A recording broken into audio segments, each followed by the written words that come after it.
विशेषता प्रियंका महाराज जी हैं और हमारे जो वैष्णव आचार्य यहाँ पर बैठे हुए हैं, उनसे आशीर्वाद की याचना करती हूँ कि वो मुझे हृदय से आशीर्वाद दीजिए ताकि भगवान के पवित्र नाम की स्तुति सही समय पर सही शब्दों से और सही भाव से कर सकूं। वंशाकल्पतरोर्भ्यश्च कृपा सिन्धुभ्येव च पतितानां पावनेभ्यो वैष्णवेभ्यो नमो नमः। भगवत कथा में प्रवेश करने से पहले गुरु और गौरंग से कृपा की याचना करते हुए मंगलाचरण करते हैं ताकि हम जो कुछ श्रवण करने वाले हैं उसका हमें पूरा लाभ प्राप्त हो सके, जो कि है कृष्ण प्रेम की प्राप्ति।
बहुत ही परम पवित्र सौभाग्य है हमारा, इतना सुंदर अवसर है और यहाँ पर सारे भक्त कंटिन्यूस हरिनाम का संकीर्तन भी कर रहे हैं, जो कि वास्तव में कलयुग का एकमात्र धर्म है।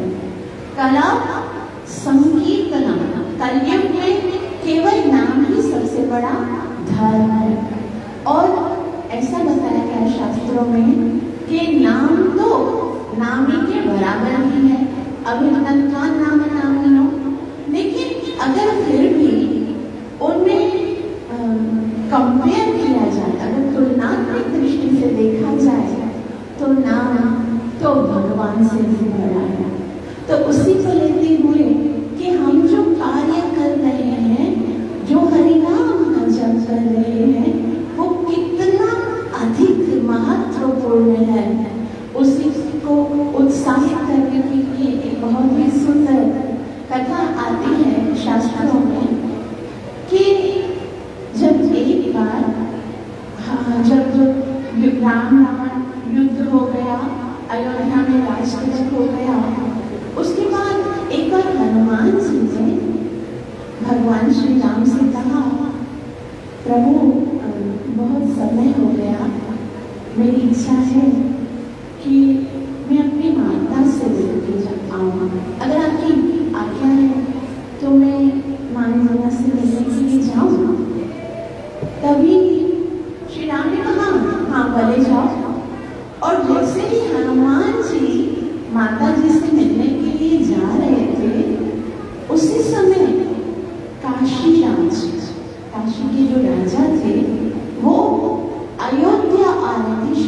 से मिलने के लिए। जैसे ही उनको अयोध्या में आते हुए देखा तो रास्ते में नारद मुनि ने सोचा कि ये सबसे सुंदर समय है भगवान के नाम की महिमा को प्रकट करने के लिए। तो उस समय जो नारद मुनि है वो काशीराज से पूछते हैं, महाराज आप कहाँ जा रहे हैं? काशीराज मैं प्रभु श्री राम के दर्शन करने के लिए अयोध्या जा रहा हूँ। अच्छा, तो आप अयोध्या जा ही रहे हैं तो श्री राम को प्रणाम तो करेंगे ना जाकर? डेफिनेटली करूँगा, भगवान हमारे सामने तो प्रणाम तो करूँगा। बोले अच्छा, उनके साथ में वशिष्ठ मुनि उनके गुरु महाराज भी होंगे, उनको भी प्रणाम करेंगे? जी बिल्कुल करूँगा, भगवान जब अपने गुरु को प्रणाम करते हैं तो मैं भी करूँगा। बोले अच्छा, एक तरफ कौशल्या बेटियों की, क्या आप उनको प्रणाम करोगे? हाँ, ये क्या पूछने की बात है, भगवान की मैया है तो मैं प्रणाम करूँगा।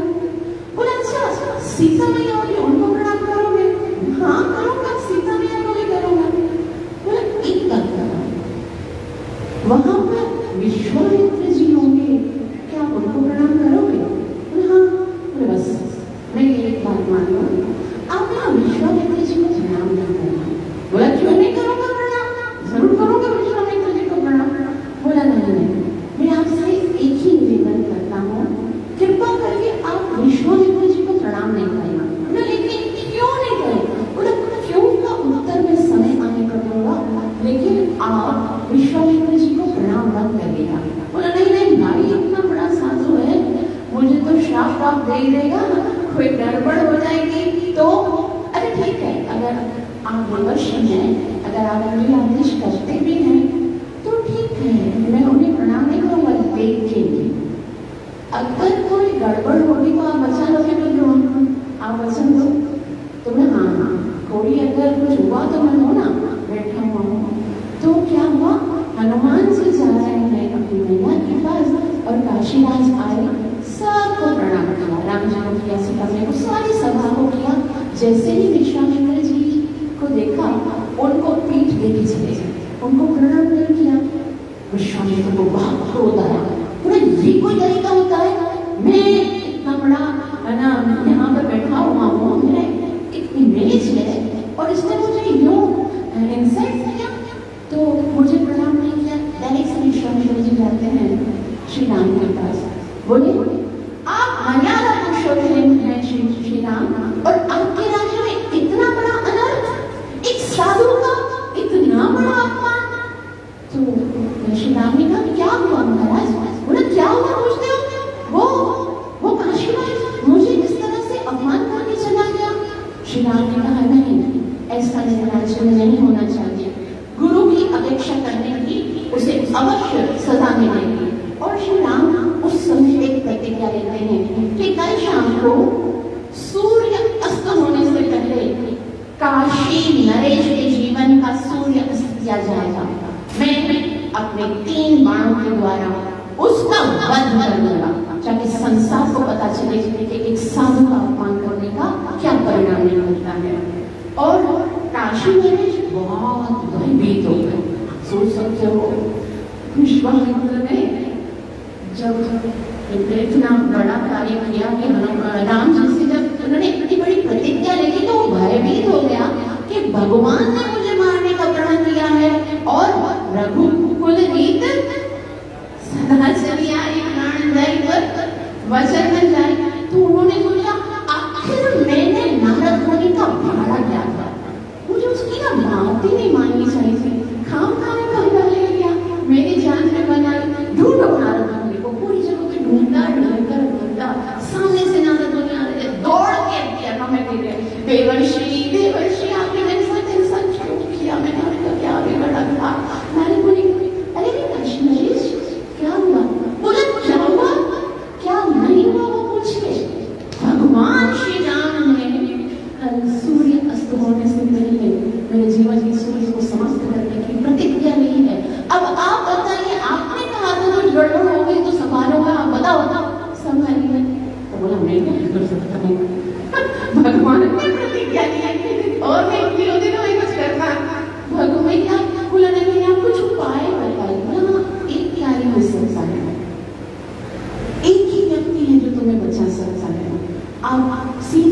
जाइए हनुमान जी की माता अंजना के पास।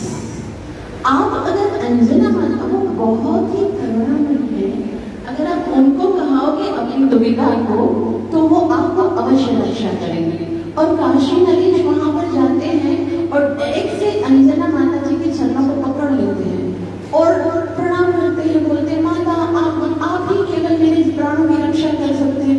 अंजना मैया बोलती है अरे भाई मेरे पाँव को छोड़ो, शरण बोला नहीं, अब हमें शरण में तभी छोड़ूंगा जब आप मुझे वचन देंगे कि आप मेरी सुरक्षा अवश्य करेंगे। बोला लेकिन हुआ क्या है? बोला वो तो मैं बाद में बताऊंगा, बोले आप मुझे वचन दीजिए। तभी अंजना मैया कहती हाँ मगर बताओ क्या हुआ? तो बोलते हैं कि कल सूर्य अस्त होने से पहले भगवान राम ने मुझे मारने की प्रतिज्ञा की है, अब आप मुझे बचाइए। भगवान ने प्रतिज्ञा की है?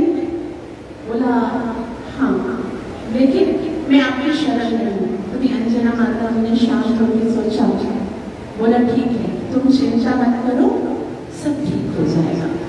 उसके बाद हनुमान जी जैसे ही अपनी माँ के पास तो मिलने आ ही रहे थे, तो हनुमान जी वहां पर आए और उन्होंने अपनी माता को प्रणाम किया और उन्होंने प्रणाम करके पूछा माता जी मैं कहीं बहुत समय से आपकी कोई सेवा नहीं कर पाया, आप मुझे बताइए मैं आपकी क्या सेवा कर सकता हूँ।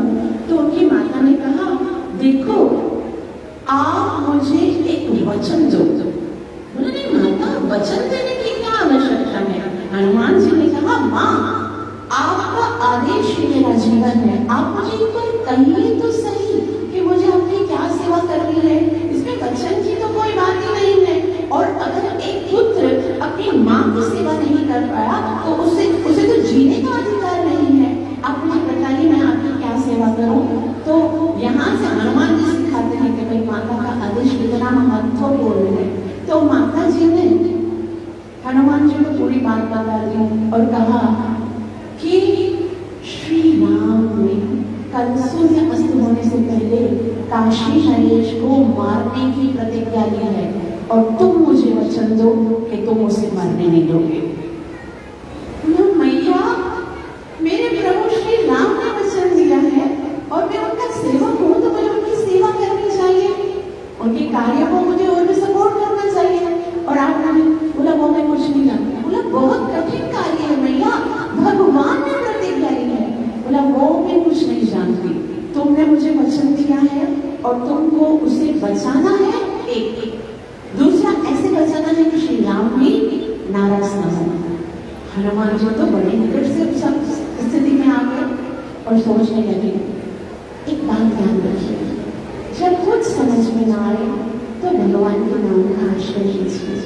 हनुमान जी श्री राम के नाम का आश्रय लेकर सोच रहे हैं कि इस विपत्ति से मैं कैसे पार आऊं। उसी समय जब भी कोई भगवान के नाम का आश्रय लेता है तो सॉल्यूशन तो मिलना ही है। हनुमान जी ने कहा माता जी हो गया काम, काशी नरेश के प्राण भी बच जाएंगे और भगवान भी नाराज नहीं होंगे। हनुमान जी उसी समय जाते हैं काशी नरेश के पास और बोलते हैं समय बहुत कम है, आप मेरे साथ चलिए। और उनको सरयू नदी के किनारे लेकर जाते हैं और कहा आपको सरयू नदी के अंदर बैठना है और कमर तक पानी में आप खड़े हो जाइए और मैं आपको एक मंत्र बोलता हूँ, आपको उस मंत्र को जपना है। बोला लेकिन भगवान जो है वो बाण लेकर आ रहे हैं मुझे मारने के लिए। बोला उसको चिंता मत कीजिए, आप बस जो मैं कहना वो कीजिए। और वो प्रेम से करने लगे श्री राम जय राम, श्री राम जय जय राम।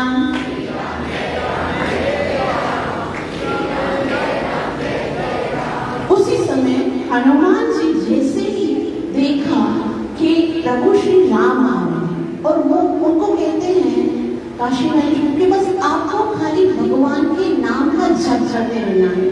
अब क्या हुआ था, पूरे उधर हनुमान जी जो है सबसे पहले अयोध्या जाते हैं और अंदर श्री राम के पास जाते हैं और बहुत ही सुंदर संवाद है। हनुमान जी जाकर भगवान श्री राम के चरणों में गिर जाते हैं और प्रभु श्री राम से कहते हैं प्रभु बहुत समय से आप मुझे कहते हो कि हनुमान तुमने मेरी बहुत सेवा की है, कुछ मांग लो कुछ मांग लो। आज मैं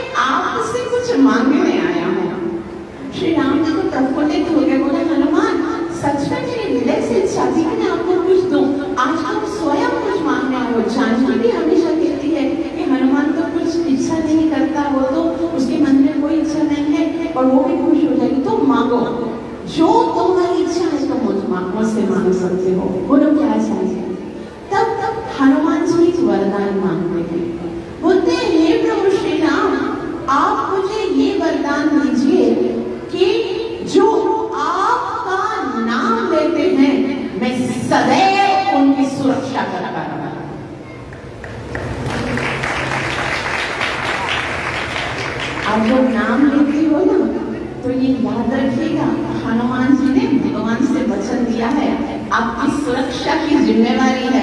भूत पिशाच निकट नहीं आवे, महावीर जब नाम सुना, कोई भी टेंशन नहीं करेगा।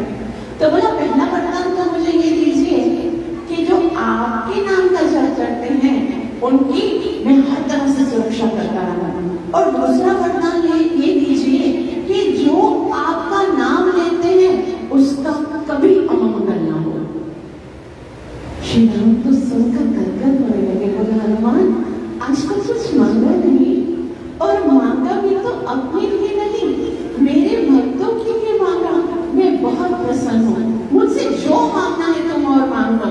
तब कहते हैं अगर आप वाकई में मुझसे प्रसन्न हो तो मुझे ये वरदान दीजिए कि कोई बड़े से बड़ी शक्ति, बड़े से बड़ा देव यदि भगवान भी आपके नाम के जप करने वाले पर प्रहार करे तो उसका प्रहार निष्फल हो जाए। भगवान तो बहुत प्रसन्न हो गए और बोला तथास्तु। भगवान वहां पर हनुमान जी को वरदान देकर जाते हैं और काशी नरेश बाहर खड़े हुए हैं और विश्वामित्र तो पहले से प्रभु की प्रतिज्ञा है चलिए, और भगवान श्री राम ने प्रतिज्ञा दी है पूरी अयोध्या आज भगवान की उस युद्ध को देखने के लिए आए हैं। काशी नरेश जो है वो वहां पर जप कर रहा है, श्री राम जय राम जय जय राम, श्री राम जय जय राम,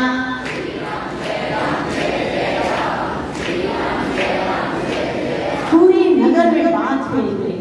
राम जी ने प्रतिज्ञा की है और राम जी का तीर तो कभी विफल नहीं होता। चारों तरफ भीड़ इकट्ठा हो गई। राम जी आए, वशिष्ठ जी आए, विश्वामित्र जी आए। राम जी ने अपना धनुष पकड़ा, तीर उठाया और जैसे ही प्रत्यंचा चढ़ाई और तीर छोड़ने वाले ने कान तक प्रत्यंचा खींची और उस समय जोर जोर से हनुमान जी ने काशीराज को कहा जप करना मत छोड़ना, श्री राम जय राम जय जय राम, श्री राम जय राम जय जय राम। और राम जी क्रोध में आकर जोर से खींच के तीर को छोड़ दिया। तीर जैसे ही राम जी के कमान से निकला है और जैसे ही काशी नरेश के पास जाता है, भगवान के नाम के प्रताप से उसके चारों ओर एक कवच बन गया और जैसे ही कवच बन गया वो तीर गोल गोल घूमने लगा। तीर काशी नरेश की परिक्रमा कर रहा है। तीर भगवान का तीर जीविया रघुपति कर बाणा।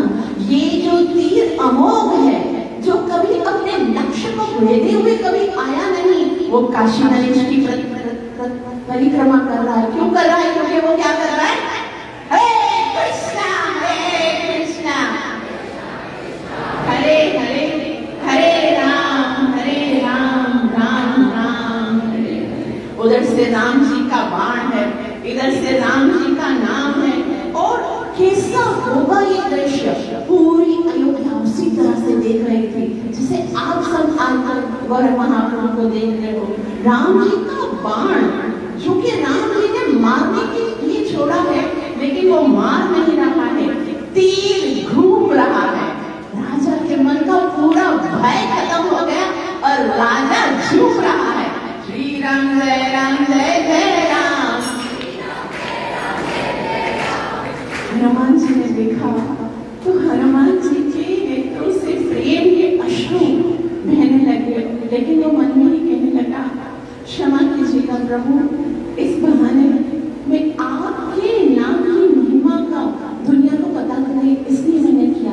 राम जी का छोड़ा हुआ बाण जो है वो परिक्रमा करके पुनः राम जी के लिए आ गया। और राम जी को तो बहुत क्रोध आया कि मेरा बाण कार्य नहीं कर रहा, क्योंकि राम जी को पता ही नहीं कि वो क्या रहा है, वो वहां पर है।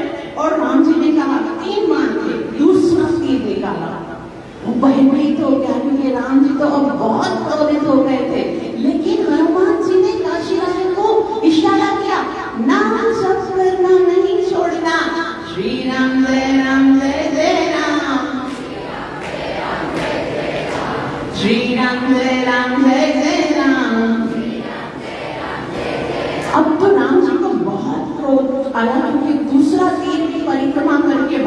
क्रोध आया, लेकिन अब राम जी को बात समझ में आ गई कि जरूर इसने हनुमान जी का कुछ किया कराया है। और हनुमान जी पे राम जी को क्रोध आया, बोला अब तो हनुमान जी को सबक सिखाना पड़ेगा। उस समय वशिष्ठ जी ने देखा कि भगवान श्री राम तो बहुत ज्यादा क्रोधित हो गए हैं। वो आए हनुमान जी के पास और बोला, हनुमान तुम हट जाओ, तुम्हारे कारण प्रभु राम की प्रतिज्ञा पहली बार पूरी नहीं हो रही है। हनुमान जी ने कहा, नहीं आज नहीं हटूंगा। बोला, राम जी ने प्रतिज्ञा लिया। बोला, मैंने माँ को वचन दिया है। बोला, वशिष्ठ जी ने कहा, लेकिन भगवान श्री राम का संकल्प है, तुम सोचो अगर भगवान के नाम से काशी नरेश का वध हो गया तो उसकी तो मुक्ति हो जाएगी। कितना सुंदर है, मरना तो एक दिन है ही है, तुम हट जाओ। हनुमान जी ने कहा, नहीं मैं काशी नरेश को मरने नहीं दूंगा। उस समय वशिष्ठ जी आए और कहने लगे, हनुमान तुम मान जाओ। हनुमान जी ने कहा कि नहीं मैं नहीं हट सकता। वशिष्ठ जी ने कहा, भगवान ने ये प्रतिज्ञा ली है कि अगर हनुमान नहीं हटा तो मैं हनुमान जी के साथ ही काशी नरेश का वध करूंगा। हनुमान जी ने कहा, इतना सुंदर, भगवान का नाम लेते हुए भगवान के बाण से यदि मृत्यु हो जाए, उससे बड़ी सुंदर मृत्यु और क्या हो सकती है। आने को बहुत करो और जोर से आपको काशी नरेश के साथ हनुमान जी भी कहने लगे, श्री राम जय राम जय जय राम, श्री राम जय राम जय जय राम। अब तो सब देखकर, सारे गुरुवर देखकर बहुत ज्यादा चिंतित हो गए कि क्या करना है। और उसी समय नारद मुनि प्रकट हुए और नारद मुनि ने देखा, नारद मुनि को देखकर वशिष्ठ जी ने कहा, ये क्या हो रहा है, समझ में नहीं आ रहा। और उसने नारद मुनि को कहा, वशिष्ठ जी ने, कि मुझे पता है कि आपका ही काम है, आप कुछ करो। ये कितनी विचित्र स्थिति है, हनुमान जी सामने खड़े हैं, भगवान का नाम, भगवान का बाण, भगवान का क्रोध, जीवन में कभी ऐसा नहीं हुआ। तभी नारद मुनि ने कहा, आप चिंता मत कीजिए, ये तो केवल भगवान के नाम की महिमा को प्रकट करने के लिए एक सुंदर सी लीला थी। और उसी समय हनुमान जी जो हैं वो काशी नरेश को इशारा करते हैं कि आप जाके विश्वामित्र जी से प्रणाम करके उससे क्षमा मांगिए। काशी नरेश भाग के जाते हैं और विश्वामित्र जी से कहते हैं, इसमें मेरा कोई कसूर नहीं, मेरा कोई अपराध नहीं, सब नारद जी ने मुझे पढ़ाया था, आप मुझे क्षमा कर दीजिए। और हनुमान जी भी आकर भगवान श्री राम के चरणों में गिर जाते हैं कि भगवान, मैं आपके नाम की महिमा का बखान करने के लिए ये किया। ये साक्षात यदि भगवान भी मारने के लिए प्रतिज्ञाबद्ध हो जाए, लेकिन अगर कोई भगवान का नाम लेता है तो उसका कोई कुछ नहीं बिगाड़ सकता, तो कोई संसार की कोई शक्ति वाला उसको क्या हानि पहुंचा सकता। और यहाँ से हमें ये भी पता चलता है कि भगवान के परम शक्तिशाली, भगवान के परम जो प्रिय मित्र हैं, भगवान के जो परम प्रिय दास हैं, उन्होंने भगवान के नाम जप करने वालों की सुरक्षा की जिम्मेवारी ली है। तो फिर हमको भगवान का नाम जप करने वाले को कभी भी भयभीत नहीं होना चाहिए। हमें हमेशा इस बात का दृढ़ विश्वास होना चाहिए, भगवान के साथ साथ भगवान के सारे भक्त हमारी सुरक्षा के लिए खड़े हैं, हम कभी नहीं। Hare Krishna Krishna Krishna Hare Ram. Thank you so much. आप सबके चरणों में कृपया मुझे आशीर्वाद दीजिए।